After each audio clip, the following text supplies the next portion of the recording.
वर्ष 2023 में प्रदेश में नियुक्त 2855 बीएड डिग्रीधारी सहायक शिक्षकों पर हाईकोर्ट के आदेश पर कभी भी बर्खास्तगी की कार्रवाई हो सकती है।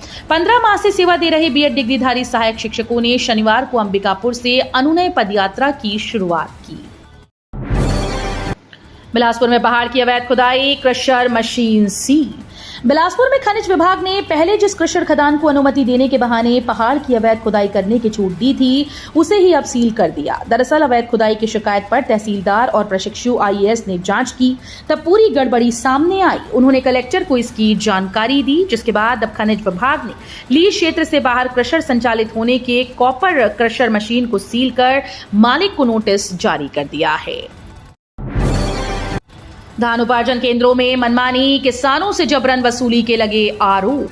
छत्तीसगढ़ के कोरिया जिले के धान उपार्जन केंद्रों में किसानों के साथ हो रही अनियमितताओं ने स्थिति को गंभीर बना दिया। यहां हमाली के नाम पर किसानों से जबरन पैसे वसूले जा रहे हैं, वहीं पैसे न देने वाले किसानों को अपने मजदूर लाने पर मजबूर किया जा रहा है। बड़ी खुशखबरी, अब शिक्षक कर्मी भी बन सकेंगे प्रिंसिपल। छत्तीसगढ़ हाईकोर्ट ने शिक्षकों के हित में बड़ा फैसला सुनाया, जिसके बाद शिक्षक कर्मी भी प्राचार्य बन पाएंगे। चीफ जस्टिस रमेश सिन्हा और जस्टिस अमितेंद्र किशोर प्रसाद की बेंच ने कहा कि सरकार ने पदोन्नति के लिए नियम तय करने में शिक्षा विभाग में पहले से कार्यरत लेक्चरर के हितों को ध्यान में रखा है। 65% पदों में से 70% पद ई संवर्ग के लेक्चरर के लिए आरक्षित किए गए हैं। नड्डा की सभा में खाली कुर्सियों पर पॉलिटिक्स। कांग्रेस ने कहा, झूठी कहानियां जनता नहीं सुनना चाहती। बीजेपी के राष्ट्रीय अध्यक्ष नड्डा की सभा का एक वीडियो कांग्रेस ने जारी कर कुर्सी पॉलिटिक्स को हवा दी। वीडियो में दिखाया गया कि कुर्सियां खाली हैं। साथ ही कांग्रेस ने कहा कि झूठी कहानियां जनता सुनना नहीं चाहती।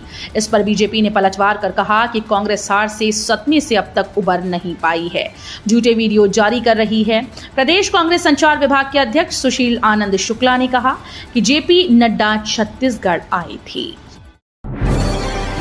72,167 वोटर चुनेंगे महापौर। अंतिम मतदाता सूची जारी, अब आरक्षण का इंतजार।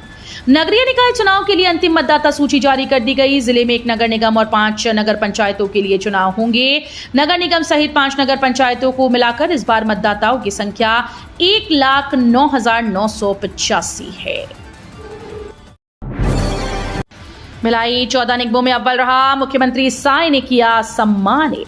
नगर निगम भिलाई के कार्यों को शहरी आजीविका मिशन के मापदंडों के अनुरूप होने के कारण सभी नगर निगमों से बेहतर पाए जाने पर प्रथम पुरस्कार से मुख्यमंत्री विष्णुदेव साय ने सम्मानित किया।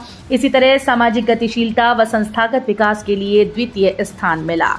उत्कृष्टता के क्षेत्र में पीएम स्वनिधि योजना व पीएम पुरस्कार से स्वनिधि से समृद्धि योजना के लिए उत्कृष्ट पुरस्कार से भिलाई निगम को सम्मानित किया गया। संविधान अब छत्तीसगढ़ी में होगा उपलब्ध, बालोद के यशवंत कर रहे अनुवाद। संविधान के नियम अब अपनी भाषा में पढ़ पाएंगे। छत्तीसगढ़ के बालोद के सिद्धि ग्राम के निवासी यशवंत बेलचंदन वर्तमान में रायपुर में निवासरत हैं। वे भारत के संविधान का छत्तीसगढ़ी में अनुवाद कर रहे हैं। उन्होंने बताया कि अनुवाद का कार्य प्रारंभ किया जा चुका है। शीघ्र ही इसकी प्रकाशित प्रति आम जनमानस को उपलब्ध होगी। दिल्ली के साइबर फ्रॉड ने चीन भेजे रुपए, छत्तीसगढ़ पुलिस को मिला 100 करोड़ का इनवॉइस। छत्तीसगढ़ के रायपुर के साइबर रेंज पुलिस ने दिल्ली के 2 साइबर ठगों को गिरफ्तार किया है। इन आरोपियों ने ठगी के पैसों को चीन और थाईलैंड भेजा। पुलिस को इनके पास से 100 करोड़ से ज्यादा की इनवॉइस मिली। रकम को आरोपियों ने डॉलर में कन्वर्ट किया था।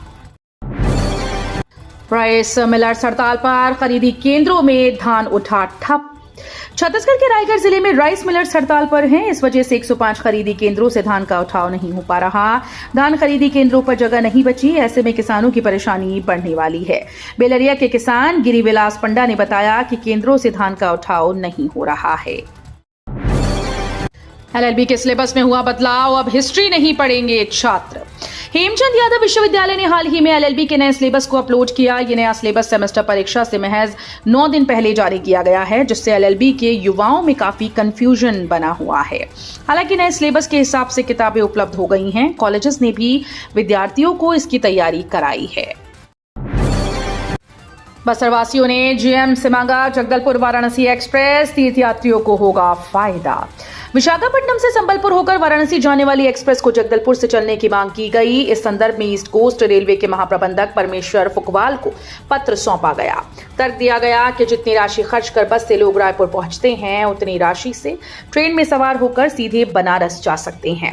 बताया गया कि विशाखापट्टनम से सप्ताह में 2 दिन रविवार और बुधवार को सुबह 4:20 पर बनारस एक्सप्रेस रवाना होती है और दूसरे दिन 9:25 पर बनारस पहुंचती है। आज केंद्रीय गृह मंत्री का बस्तर दौरा, 3 लेयर सिक्योरिटी में रहेंगे शाह। केंद्रीय गृह मंत्री अमित शाह आज रविवार दोपहर 1:30 बजे तक जगदलपुर पहुंच रहे हैं। वे बस्तर ओलंपिक के समापन समारोह में शामिल होंगे। उनके यहां पहुंचने से पहले जगदलपुर शहर में सुरक्षा के तगड़े इंतजाम किए जा रहे हैं। बस्तर ओलंपिक का समापन समारोह शहर के इंदिरा स्टेडियम में हो रहा है।